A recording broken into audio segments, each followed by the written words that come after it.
Bismillahirrahmanirrahim. Assalamualaikum warahmatullahi wabarakatuh. Ya, selamat berjumpa kembali di materi pelajaran ilmu nahwu. Oke, sebelum simak, jangan lupa subscribe and like-nya. Baik, untuk pelajaran kali ini sebetulnya ini sudah kita bahas di pondok mengenai babul i'rab. Kenapa review kembali? Karena persiapan untuk UTS juga. Jadi kalian nanti tidak perlu repot-repot, tidak ada alasan untuk ke pondok untuk ngambil buku karena Abi review hari ini. Baik, untuk babul i'rab sendiri ini bagian dari awal mengenai perubahan kalimat. Kalau kemarin kita mempelajari mufrad ke musanna, berubah dari mufrad ke musanna, mufrad ke jamak. Untuk al-i'rab sendiri ini hanya perubahan akhir kalimat secara i'rabnya. Baik itu rafa, nasab, khafad. Oke. Untuk lebih jelasnya kita masuk ke materi babul i'rab.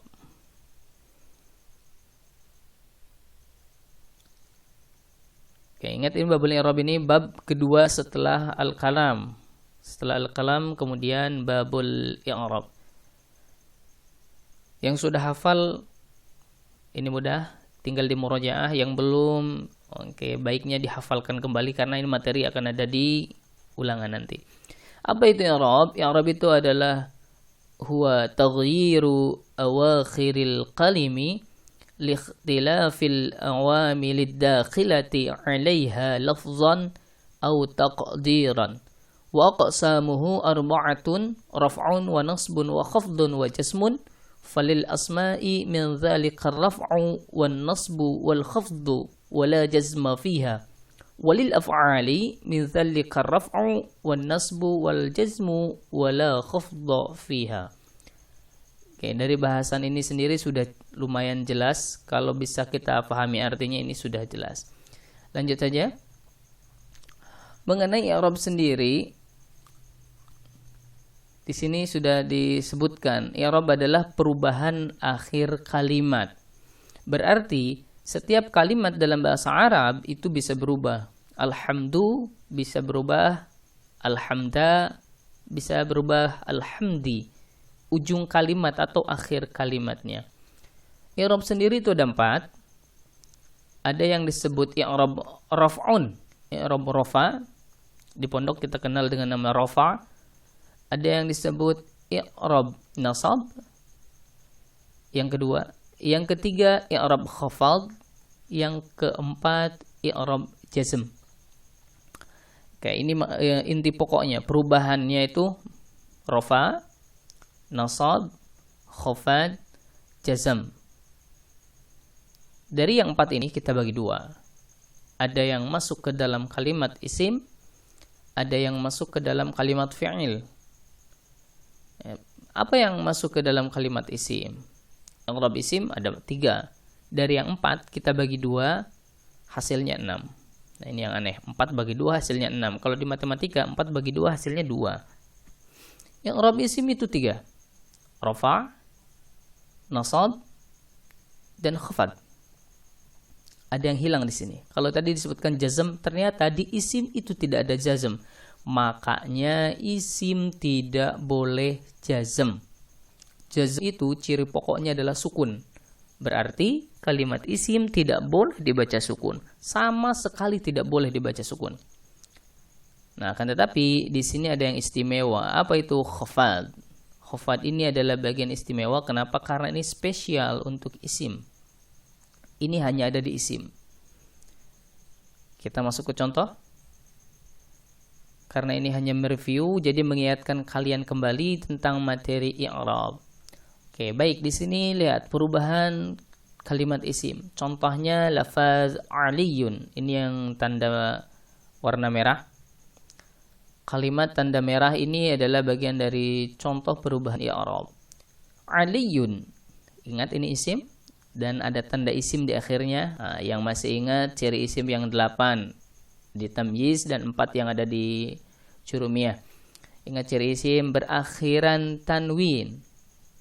Ya, nyanyinya sendiri aja di rumah. Oke, aliyun. Lafaz aliyun ini bisa berubah menjadi aliyan, bisa berubah menjadi aliyin. Lafaz aliyun berubah jadi aliyan, berubah menjadi aliyin. Ini tidak asal berubah, tetapi dia ada alasan. Kenapa dia dibaca aliyun, kenapa dibaca aliyan, kenapa dibaca aliyin. Yang pertama, kenapa dibaca aliyun? Lafaz ali dibaca rofa, dan rofa'nya menggunakan dhammah karena dia sebagai fa'il. Apa itu fa'il? Fa'il itu adalah subjek atau yang mengerjakan. Oh, berarti kita udah tahu nih. Di sini ada lafaz yaqra'u aliyun al-Qur'ana. Yaqra'u artinya membaca, berarti pekerjaan atau hal yang harus dilakukan. Yaqra'u, membaca. Siapa yang membaca di sini? Ali. Nah, di sini kan yang mengerjakan, berarti Ali ini yang mengerjakan. Yang membaca ini Ali. Maka Ali, karena dia posisinya sebagai yang mengerjakan atau subjek, dia wajib dibaca rofa menggunakan dhammah. Oke, ini untuk kalimat mufrad dulu yang kita bahas. Ali-nya dibaca rofa menggunakan dhammah. Yang kedua, kenapa dibaca aliyan? Tadi kan aliyun, sekarang aliyan. Kok berubah? Karena lafaz ali dibaca nasab itu dia sebagai maf'ul. Dibaca nasab menggunakan fathah aliyan. Karena sebagai maf'ul. Apa itu maf'ul? Objek atau yang dikerjakan. Objeknya. Kita terjemahkan dari sini. Yukrimu Ahmadu aliyan. Kalau kita terjemahkan, Ahmad memuliakan. Memuliakan berarti ini suatu pekerjaan. Karena ini bentuknya fi'il. Fi'il itu adalah pekerjaan. Ketika ada fi'il, maka pasti ada fa'il. Wah, lihat si Ahmadnya sendiri udah ketahuan nih. Dibaca dhammah. Ingat patokan sini. Nah, siapa yang dimuliakan Ahmad? Ali.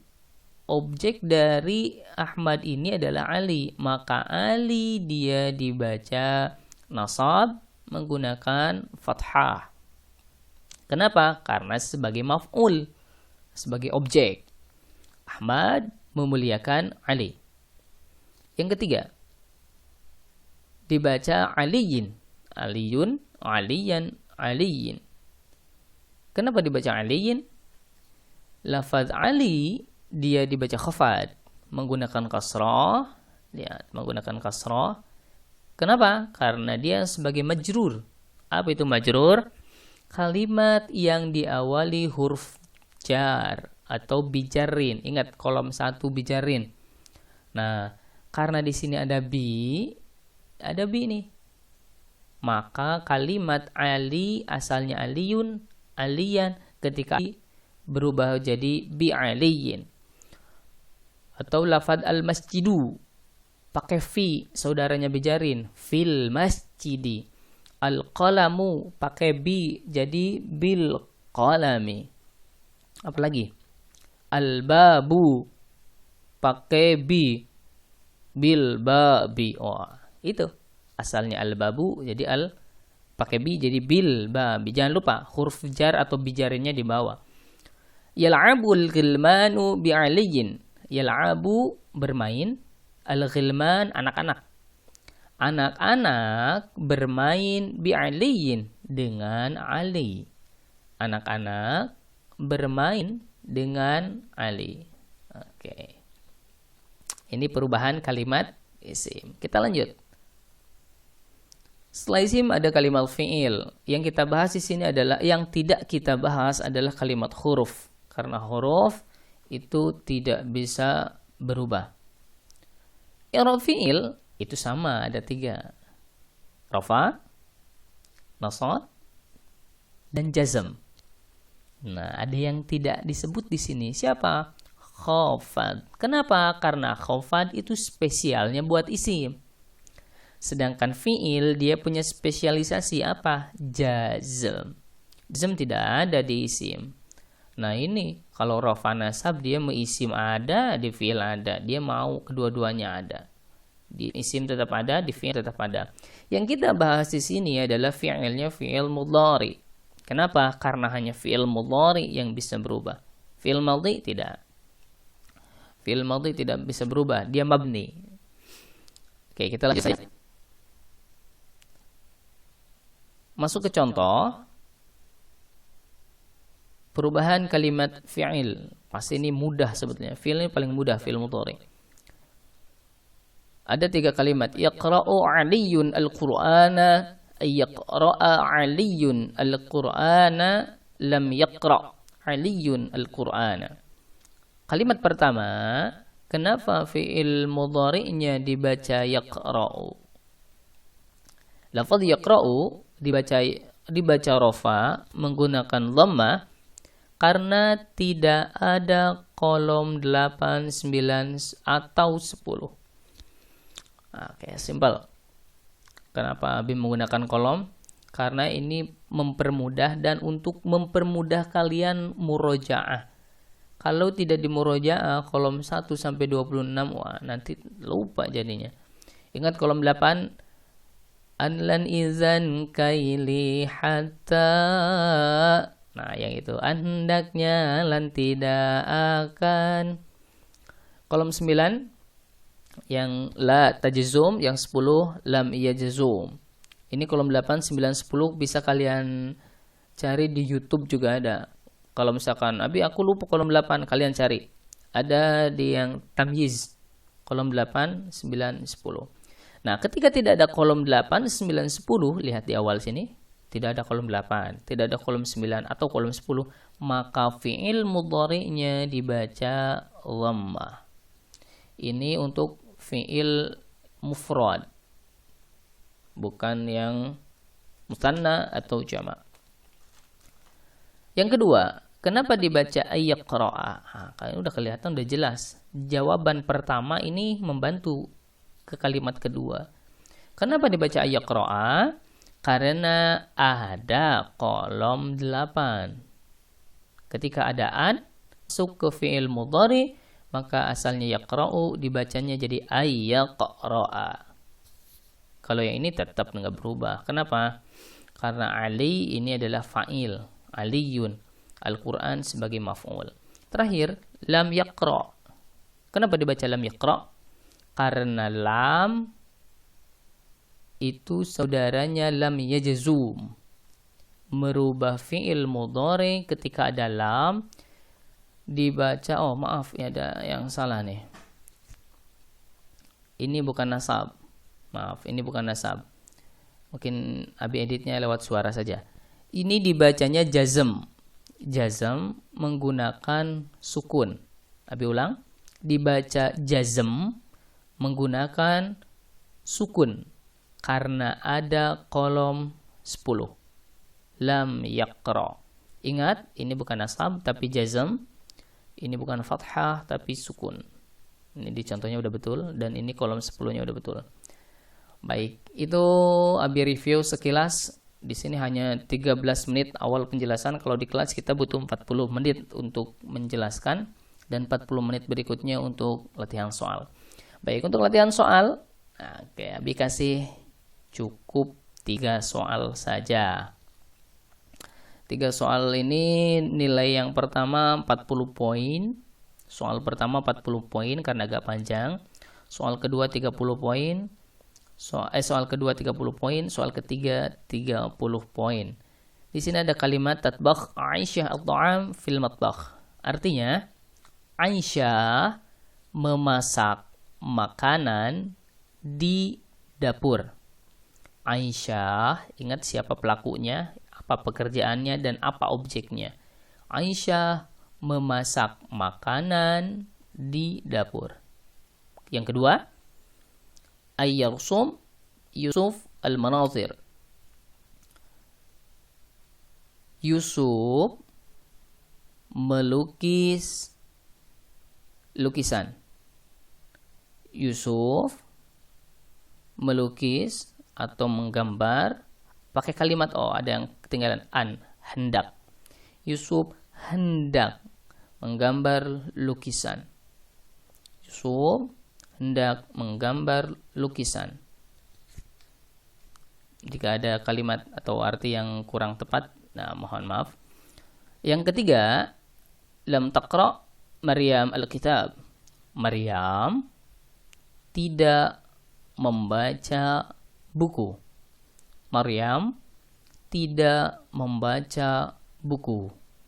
Baik, itu sudah jelas, terjemahnya sudah jelas. Siapa pelakunya, siapa subjeknya, siapa yang melakukan, dan pekerjaannya apa. Ingat, ini harus ada yang berubah. Ini akhir-akhir kalimat ini kan kosong. Nanti kalian isi. Disinilah nanti kalian dapat nilainya.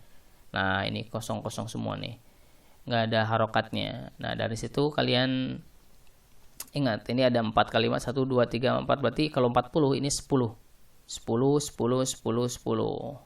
Jangan sampai ada yang salah. Oke, terima kasih. Kalian sudah menyimak. Jangan lupa berdoa dan tetap jaga kesehatan. Baik, untuk pelajaran kali ini selamat mengerjakan. Terima kasih. Wallahul muwaffiq ila aqwamit thariq. Assalamualaikum warahmatullahi wabarakatuh.